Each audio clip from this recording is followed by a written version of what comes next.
गुरुर्ब्रह्मा गुरुर्विष्णुः गुरुर्देवो महेश्वरः गुरुः साक्षात् परं ब्रह्म तस्मै श्री गुरवे नमः तस्मै श्री गुरवे नमः तस्मै श्री गुरवे नमः.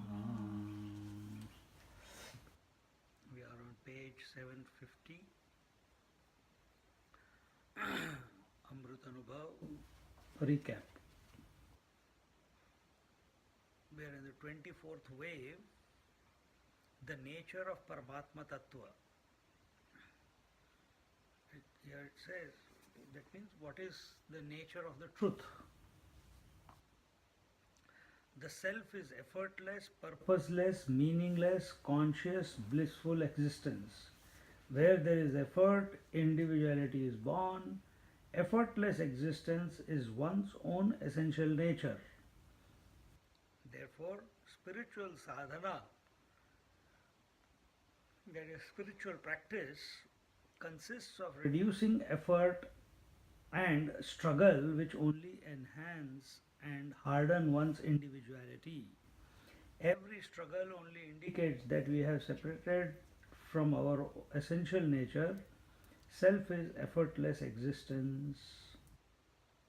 Where pure knowledge is evident, who will know whom? This is called self-realization. We keep saying, Gita keeps saying, other scriptures also say the same thing. And what is the crux of everything? That as long as we consider ourselves to be an individual, and we consider ourselves to be individual because we have a mind, and the mind knows only one thing, to think, to do, to... Even when we say, hey, mind, just be, he says, how? And he wants to do something to be. Be what? Be what? And in that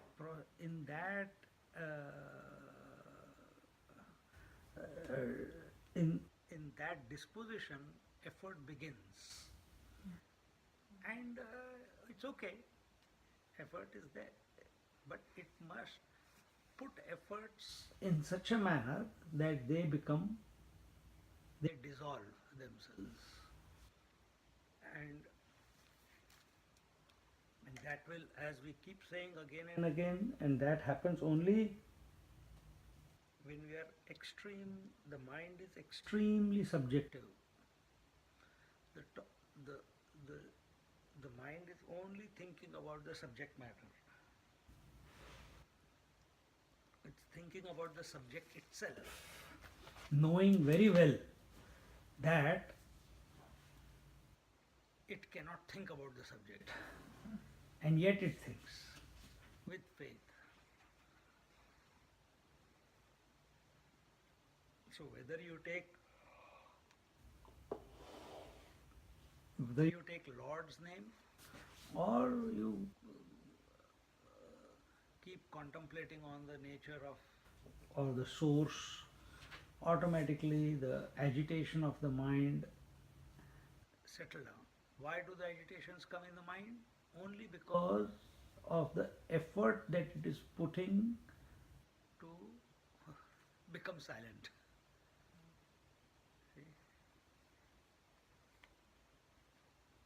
You don't keep thinking, I have to go to sleep, I have to go to sleep, I have to go to sleep, or hey, our sleep is not coming, why is it not coming? No. Your mind, your activities are all geared towards the sleep. You think of the sleep to be absorbed into the sleep. You don't think of the sleep to keep thinking. Isn't it? That is every night. Same way, we don't think about the reality to remain separate. We think about the reality, we contemplate on the self, we meditate on the self, so that we are absorbed into the self.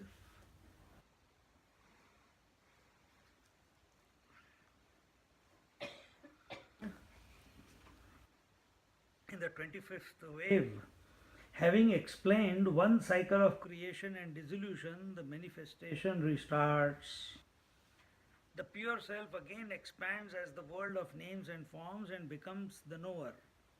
So, this cycle of manifestation of knower and known and their absorption goes on eternally. This is the phenomena of birth and death, creation and dissolution, manifestation and unmanifestation. And it is going on around everywhere, outside, inside.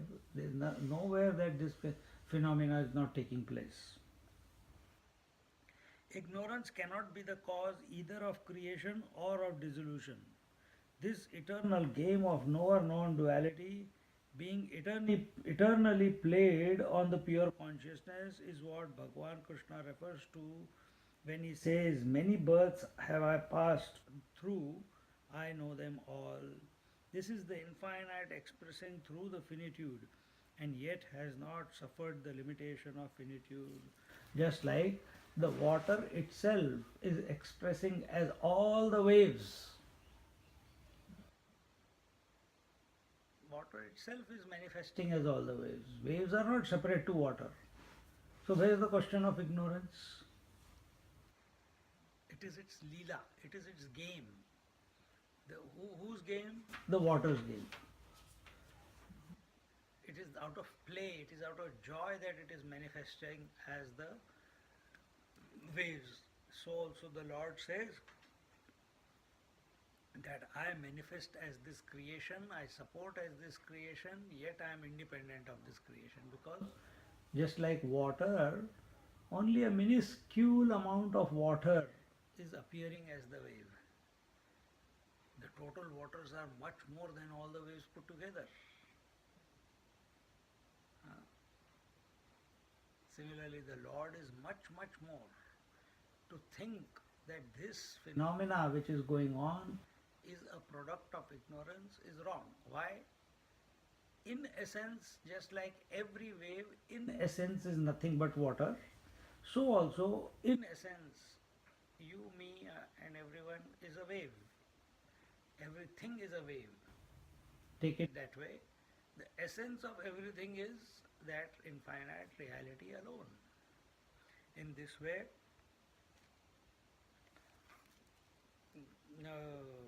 understand. In the Upanishadic mantra, Satyam Jnanam Anantam Brahma, the Brahman, when it is unmanifest, is Sat. When referred to with reference to the potentiality of manifestation, it's called Chit. And the potentiality itself is Ananta.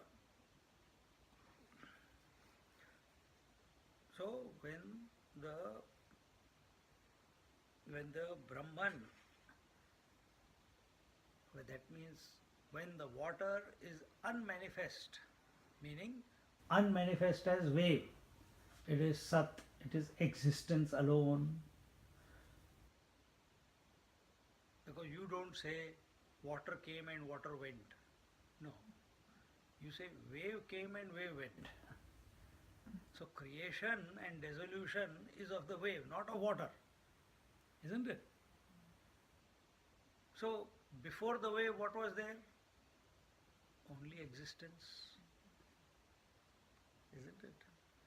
Then when referred to with reference to the potentiality of manifestation, it is called Chit. Then when that potentiality which is inherent within the water to express as wave, when it becomes evident, it is called Chit. Same way, when that potentiality within the reality is ready to manifest. Manifest as what? Manifest as the phenomena. It is called Chit, consciousness. You cannot know pure consciousness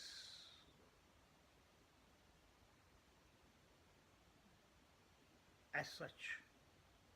You cannot know reality as such. How can you know reality? Only through its manifestation.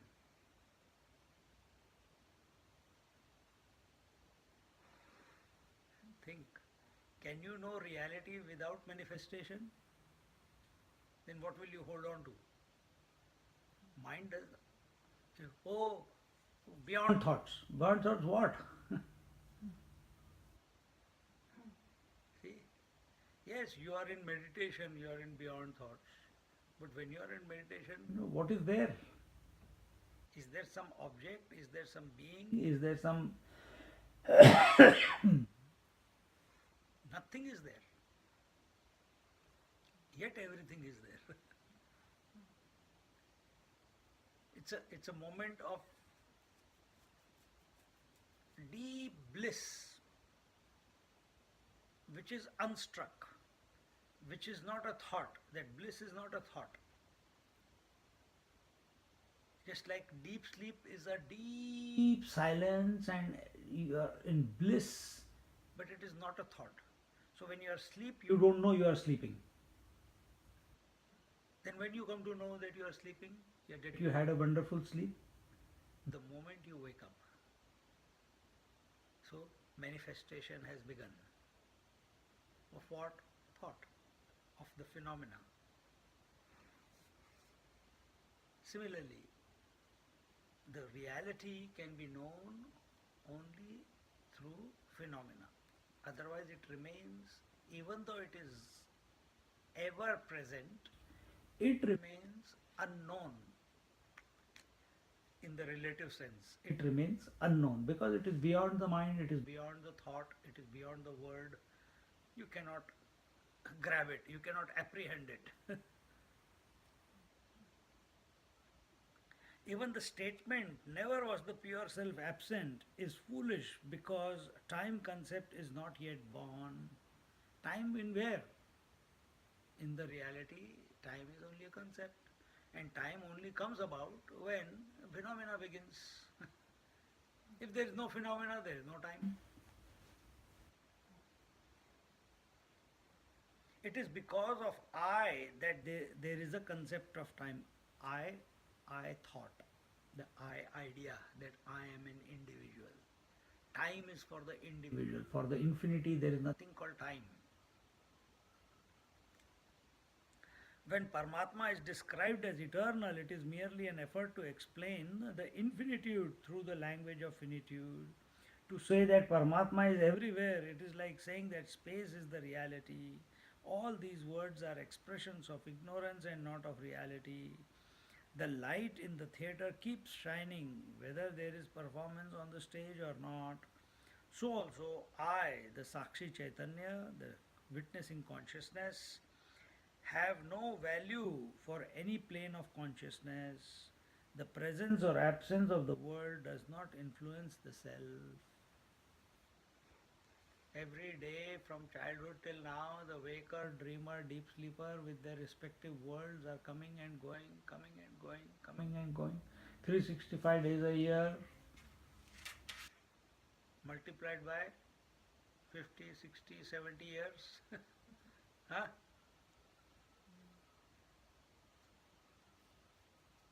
This witnessing consciousness is not affected by any of these three. It is independent. It is supporting all, yet transcendental to all of them.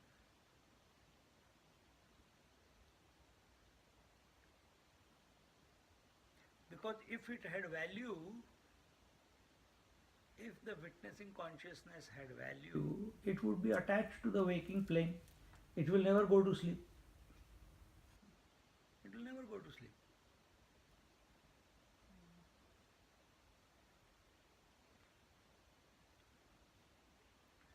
The Supreme Self, whether seeing or not seeing, is always of the nature of seeing without becoming a seer. If this is the where we have to reach, then start practicing. Let the eyes see but don't become the seer, ears hear but don't become the seer. Experience is taking place but don't become the experiencer. Thinking is taking place, don't become the thinker. Breathing is taking place, don't become the breather. Talking is taking place, don't become the talker. How is that possible? By remaining witnessing. Be the witness. Watch this phenomena of activity, the phenomena at the body level and the sensory level, the phenomena at the breath level, the phenomena at the emotional level, the phenomena at the thought level. All this is going on of its own momentum. It's happening. The individual, the I, unnecessarily takes responsibility for it. And the moment it gets attached to it and takes responsibility for it, it starts carrying the load that was never there in the first place. The load of responsibility, the load of duties, the load of relationship, the load of being in this world, the load of being socially active, the load of being the waker, dreamer and deep sleeper, waker and dreamer. And as long as it is this I is carrying the load of thinking, feeling, ideating, creating, ambition, as long as this I is carrying the load of the mind, and in that mind is the idea that I am the body. It's a thought. In the mind is the idea that the creation is there. It's a thought. That one thought called creation, the world, immediately after you wake up, it multiplies into all the names and forms that you see, just like in dream. So this load this phenomena has to go on. Let it go on. Don't take responsibility for it. Don't become the carrier of this load. And the moment you recognize this, that I am not thinking, thinking is taking place. I am not breathing, breathing is taking place.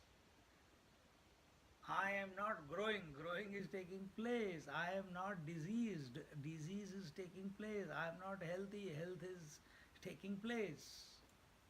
Everything is taking place of its own accord. But this I gets identified. When you allow things to happen and don't become responsible or attached to them, this is what is called seer without seeing without seer, thinking without thinker, experience without experiencer. You are the witness. See? And this is actually what is taking place. Unnecessarily we have complicated it by identifying with it.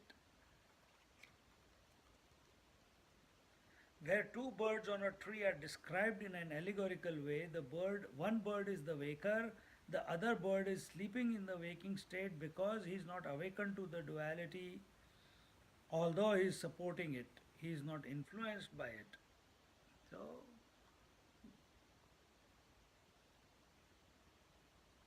one bird is the waker. This is the Dvau Suparna in the Mundakopanishads we did in one of the retreats. The two birds are there on a tree, and the one bird is always awake and the other bird is sleeping. And the one which is awake, it is awake to its own nature. Therefore, it doesn't need to go and associate itself with another one. Whereas the other one is asleep to its own nature, therefore it associates with everything else other than the self.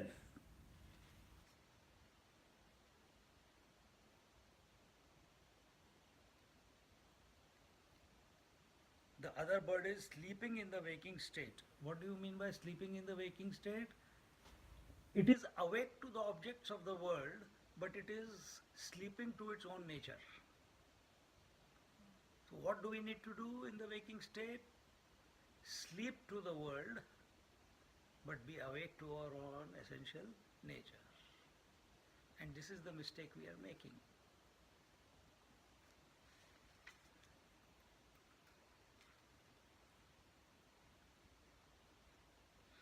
The other bird eats the fruits, enjoys or suffers. There is no reason to find a cause as to how the pure consciousness sees itself as seer and seen. This is its nature. There is no need to attribute the cause to ignorance. As the creeper winds itself around and creates a house for itself.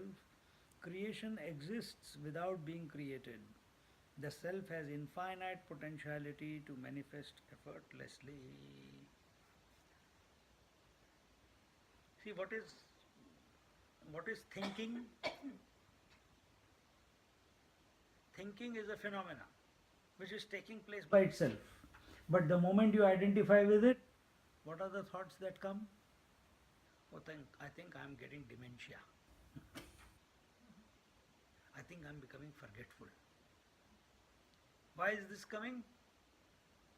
Because I have come to a conclusion, or I have got identified with the thoughts, and I have come to this conclusion that I am thinking the thoughts. Breathing is a natural process. Breathing is a natural process. But doing pranayam, unnatural. You take responsibility of the breathing as if breathing is not going on. Let it go on. And so forth.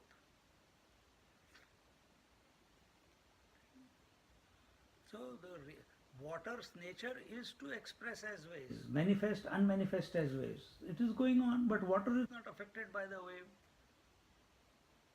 Because water itself is supporting all the waves, expressing as all the waves, yet it is beyond. So it is a creator of waves without becoming the creator, isn't it? Similarly, this entire creation, the reality, is expressing as the entire creation without becoming the creator. It's a contradictory language. Mind cannot work it out. Mind cannot work it out. But what is required here is an appreciation of the idea that is being told, which itself is cancelling itself. And the reason that is told is so that your thinking subsides. Your itch in your mind to work everything out as cause and effect, that must subside.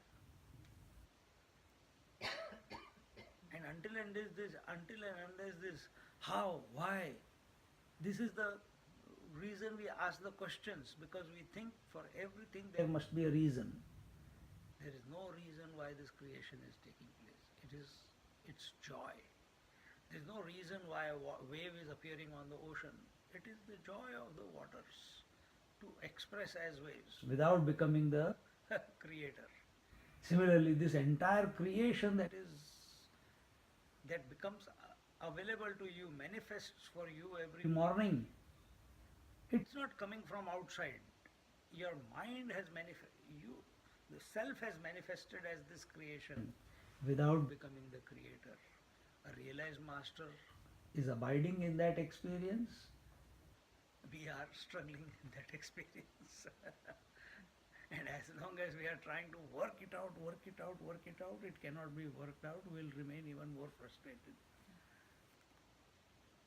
Just accept it.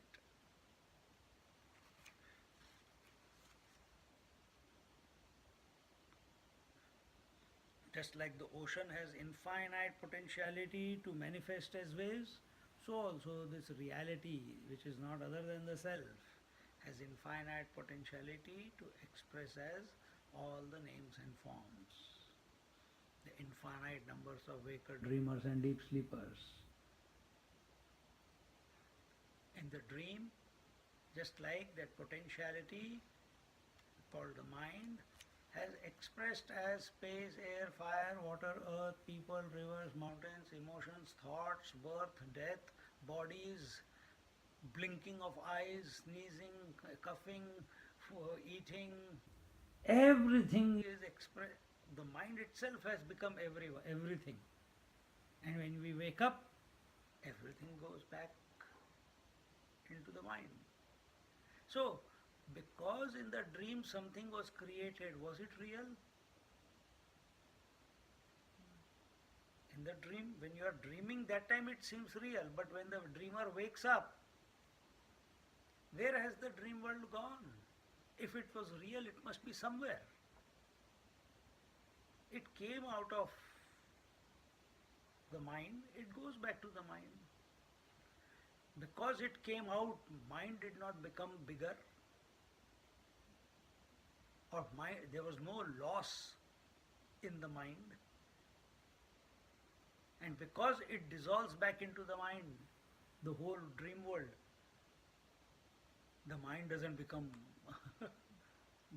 bloated. No. So many waves are being born, water doesn't become less. So many waves are merging back into the waters, water doesn't become more. It ever remains the same. Taking this example of the dream, we must apply that on the world also. That this world also is just a manifestation of that reality that I am. No purpose. It just is. Looking for a purpose, gone. Again you are creating efforts and activity. There must be a purpose that I'm born in this creation. So many people have that,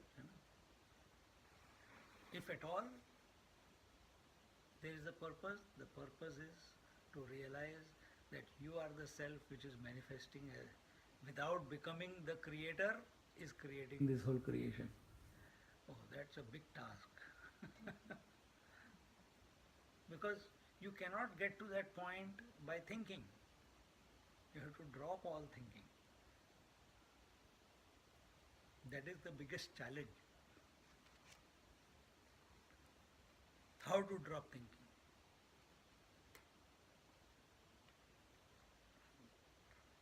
That will only come about when we are intensely in love with the reality, intensely in love with the Lord.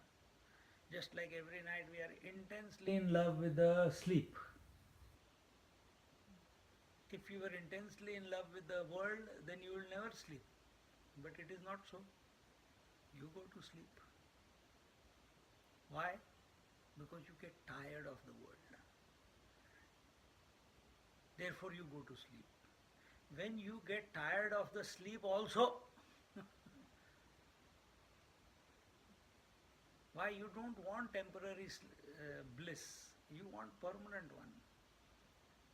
Then the same intensity with which we go to sleep will shift towards the divine theme.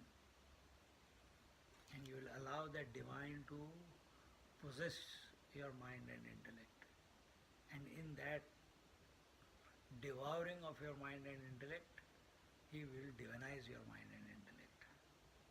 Then in that mind intellect, mind and intellect is a phenomena. Then that phenomena, that is the creation and dissolution which is going on, then the witness will see that this whole thing is just a game of the self alone. See?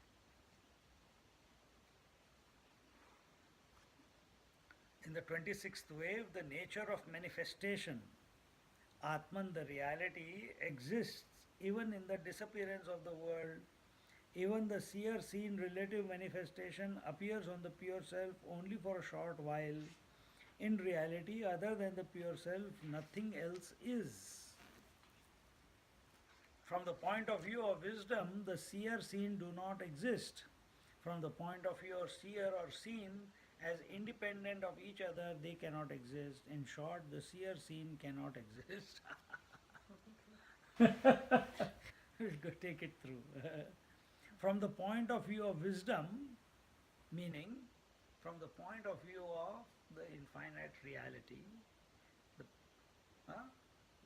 from the point of view of the witness, the seer and seen do not exist. Okay, we take it from the absolute I. From the water's point of view, the birth and death of the wave is not. From the point of view of water. Similarly, from the point of view of the self, the seer seen, experiencer experienced is not there. Why? Because it alone is. There is nothing else other than me. Why the water cannot see a birth of a wave and a death of a wave? Because he is all that. We are saying all that. The water just is. It doesn't realize that there is a birth and death taking place from its point of view. See? Are you aware of all the cells dying and getting created in your body at the moment? No. Your eyes are blinking. You don't even know your eyes are blinking. Till we don't tell you, oh, you are breathing. Oh, am I breathing? Then you become aware of the breath. Continuously in and birth and death is taking place. Only when we identify, then this phenomena we become aware of, isn't it? Similarly, here it is told that from the point of view of wisdom, the seer seen do not exist. From the reality point of view, the duality, the subject and object do not exist. Subject and object, the seer and the seen, they exist only at the phenomenal level. But from the absolute reality level, the absolute I that I am, from that point of view, subject also I am, object also I am, because a wave is not other than water.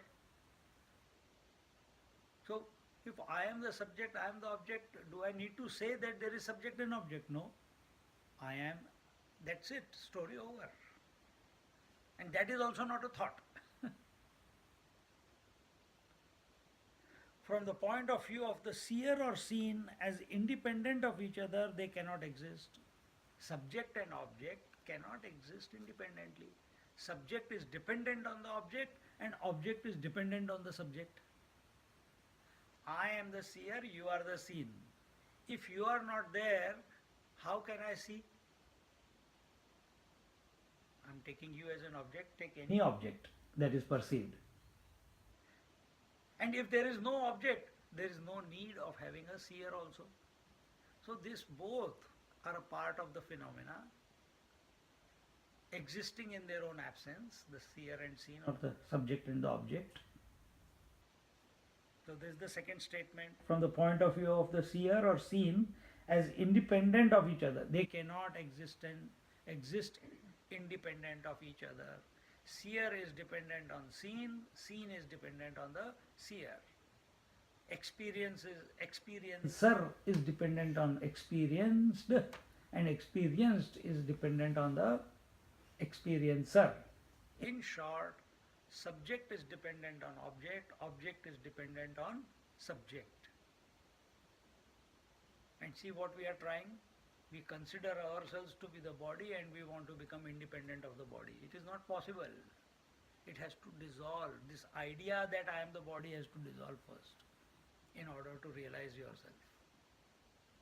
And as long as you keep taking this world to be real, absorption is very difficult. On the seat of meditation, absorption happens, no doubt. Every night you go to sleep, the absorption happens. The whole world drops you away, isn't it? You don't drop the world, you drop the world drops you away, drops away from your mind. You have to create that condition on the seat of meditation. In short, seer seen cannot exist. So why seer seen cannot exist? Because they are existing in their own absence. They are phenomenal. They are not the reality. Wherever there is dependency, it cannot be the truth. Truth is independent. The truth is self-existing. Seer is not self-existing, he is dependent on the seen. Seen is not self-existing because it is dependent on the seer. Thinker is dependent, the subject is dependent on the object, object is dependent on the subject. You are other than these two. When the same seer, seen or knower, known come together, there is a spark of knowledge, and at that point there is a knower known duality. That alone is the reality. In other words, just like the phenomena of wave cannot happen outside the water, similarly the phenomena of thinking. What is the thinking phenomena? The subject and the object. It cannot happen outside the pure consciousness. It cannot happen outside the reality. It cannot happen outside the self. Just like an ornament cannot happen outside the gold.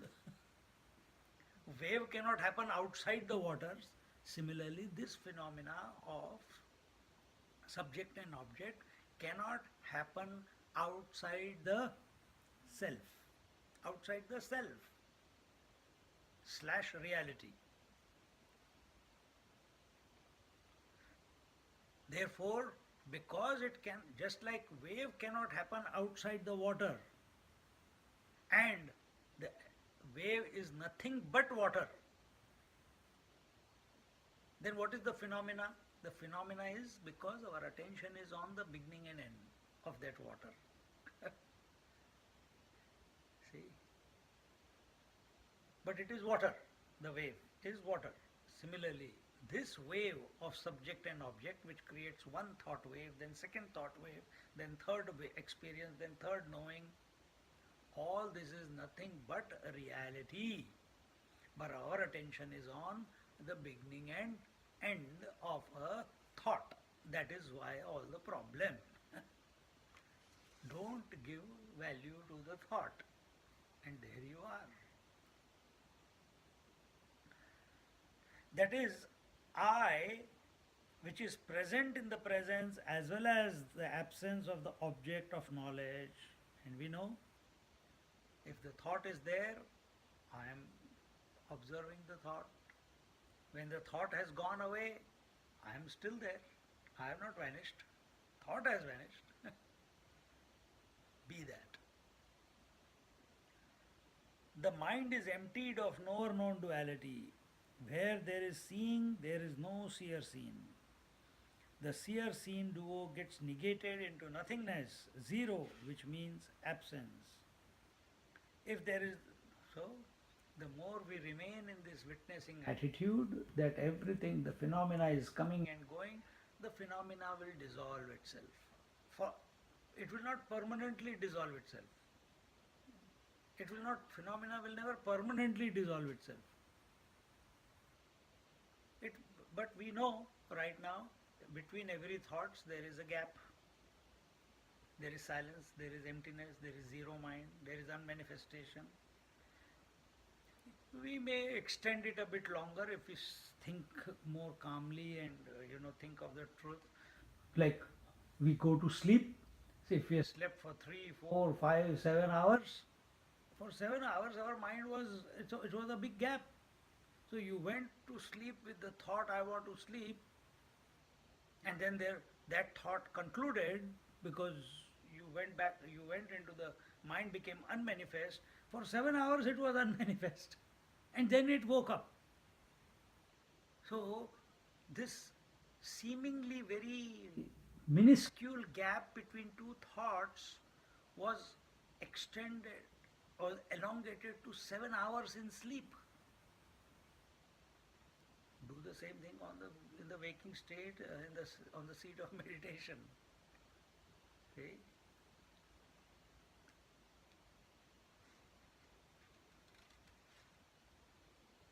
That is what is told. And the more we remain witness, this gap will keep extending, expanding. And if there is no reflection, the face will only be a face. It is with reference to the reflection only is the face called a reflection. So also there can be no mention of seer without reference to the seen. This we already explained.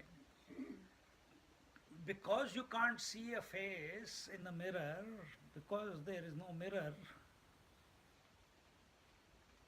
does it mean that we do not have a face?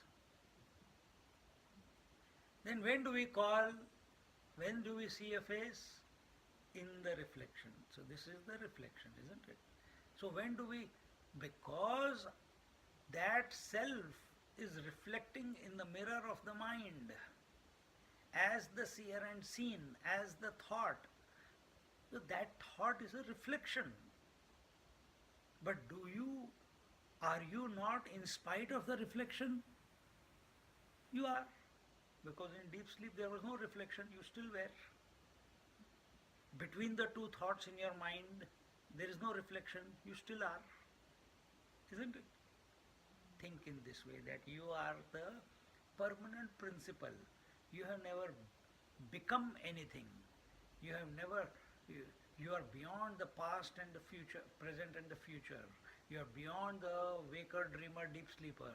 You are beyond all the subject and object relationships which conclude in a thought in our mind. And in this way come to ascertain the real you. Now, in the 27th wave, the foundation of yoga is talked about, and he says, the first thought has arisen, but the second thought has not yet begun. At this junction, there is no thought, no laya, that is dissolution. This point is yoga bhumika. When attention is fixed on the junction between the two thoughts, the two-ness disappears. And this is what Ramana Maharishi also talks about, that pranabandhanat liyate manaha. When one breath, in-breath concludes into out-breath, or out-breath concludes into, turns to become the in-breath, at that juncture point, you place your mind. Similarly, right now, see how I'm speaking so fast. One after the other, the words are coming.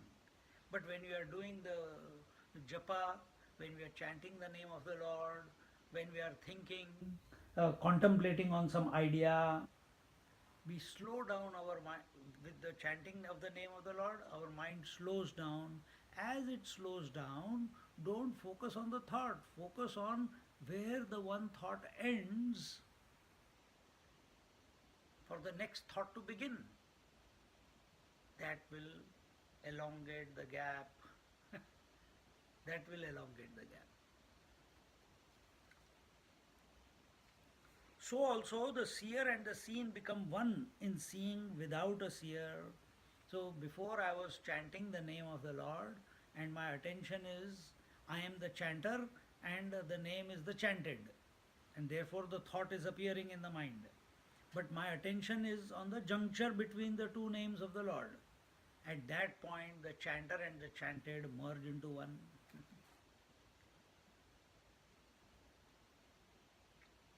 Such a seer who sees without being a seer has come to his own essential nature. The Kathopanishad talks of that goal having reached, which neither the reaching nor the reacher remains, only Vaidya Vastu, the reality remains. See? Reacher and reached, meaning the seeker and the seeked.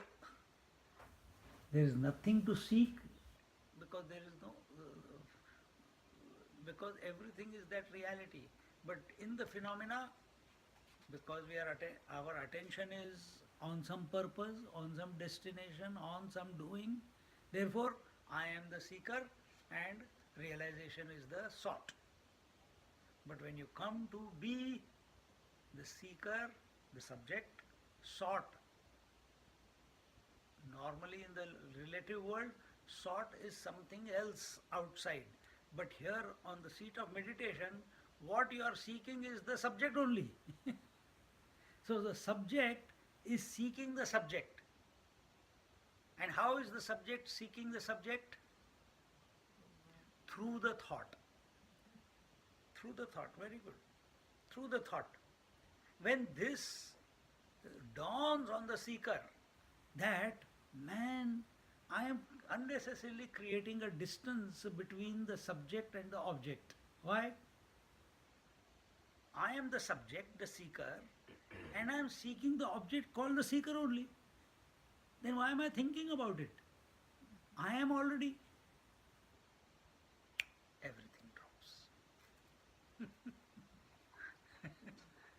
everything.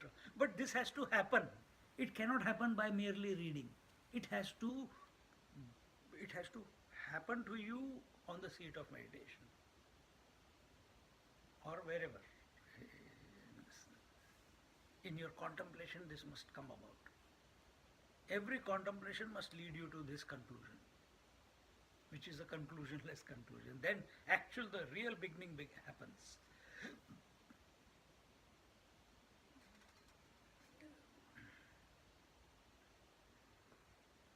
That object where the seer and the seeing are not, or that seeing where the seer and the seen are not, or that seer who is seeing without seeing the seen, all have the same meaning, asti bhati priya, meaning existence, consciousness and bliss.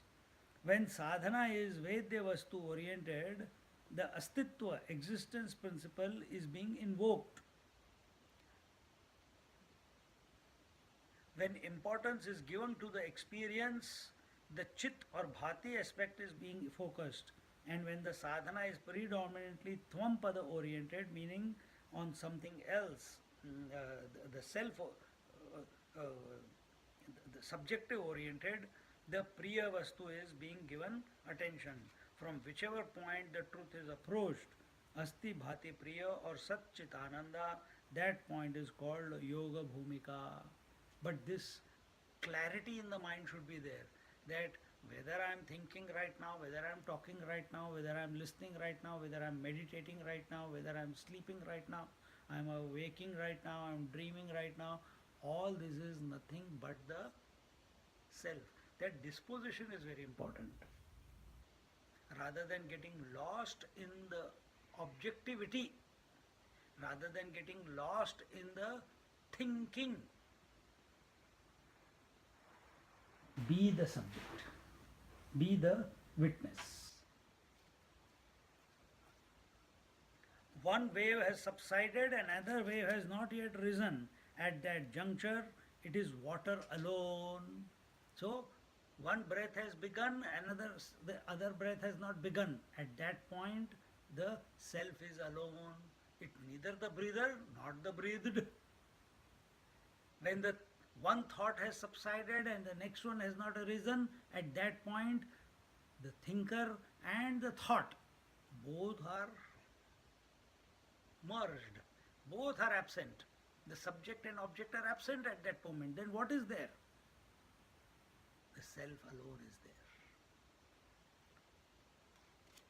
The junction of the object of thought and its dissolution, which is not deep sleep, is the point of contemplation of the self.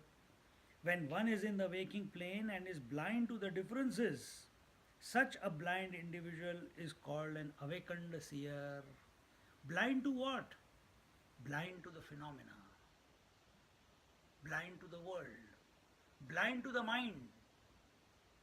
He is so self-engrossed, not as in a selfish way, but self-engrossed, that he is the self. That's it. There is nothing else other than him now. The moment sleep is over but waking has not yet fully taken its place, it is the most auspicious and fulfilling moment because the individuality is not born, but the fragrance of non-dual existence still lingers. Panchadashi calls this state of bliss as Vasanananda. The vision is lifted from one object and has not yet latched on to the next. You know, like that caterpillar.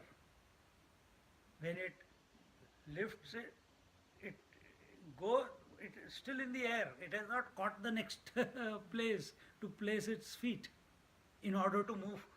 Then it pulls the whole body forward, isn't it? So our mind has taken the plunge.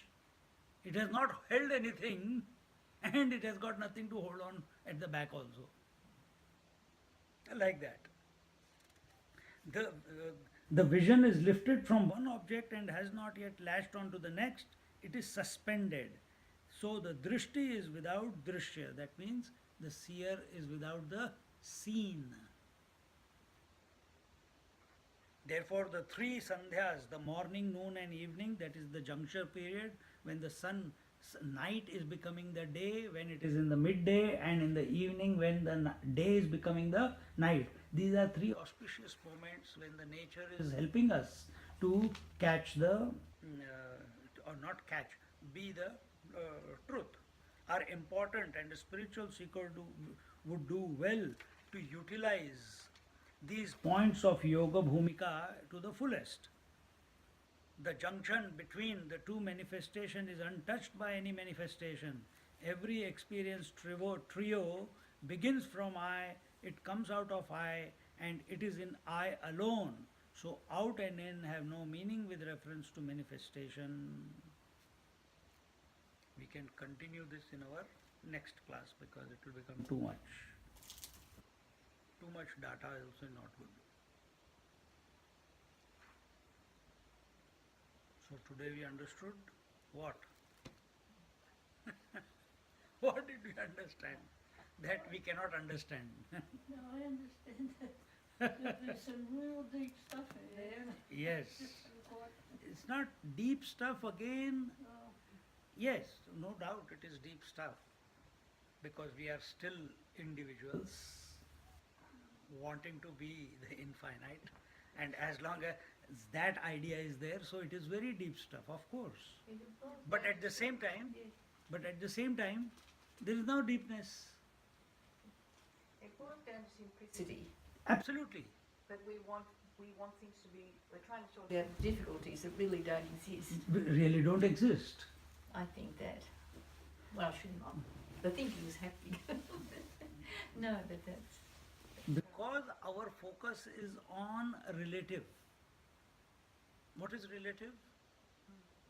That which comes and goes is relative. Because we are so obsessed with the relative, we are not finding ourselves to be in the natural state. Now, if we here the teacher is telling that in spite of the relative, you always are. Don't give too much value to the relative. So is thinking going to bring it about? No.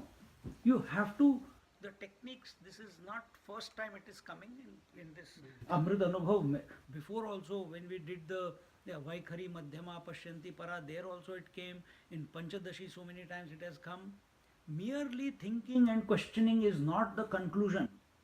Thinking is required so that our mind calms down, and once the mind concept is clear, idea is clear, what our direction is, the sadhana that you have to do, the practice that you have to do is slow down your thinking process and catch where one thought concludes, that juncture, and the next thought has not started, catch that. If it is very difficult to catch the thought, catch the breath. Where the out breath has finished and the in breath has not begun, catch that point. Or in breath has begun, out breath has stopped, in breath has stopped, and out breath has not begun, catch that point. Then what will happen? Stop working out. It will happen. It will happen. But this obsession that we need to work it out is keeping us in the loop of the phenomena of subject and object. We are continuously become the experiencer, seer, doer, enjoyer. And what is the reality is that I am, that's it. And this phenomena is not other than me. So, to shoot yourself out of this gravity of the phenomena, to find yourself, in space there is no gravity, on earth there is gravity. Similarly, in mind there is gravity of thinking. And you want to find yourself to come out of the mind so that there is no gravity. And that is the witnessing. See? So for that we have to stop. First, yes, this understanding is fantastic. It will not go anywhere. But now it must be knowledge, which is called Vedanta, must be supported by yoga. And we are not telling you to do yoga of at this age, do the physical exercise and all that. No, the yoga is these two exercises that are given. Catch the juncture of two breaths, catch the juncture between two thoughts. And even with this busy mind, if you start doing it, you will find slowly the gap increasing on a daily basis. Every day it will keep increasing, and all you require is a complete absorption at that juncture point, and everything is over. A new vision then is presented, because the mind is same, but now it has the self which was identified with the mind now has discovered it is all that there is.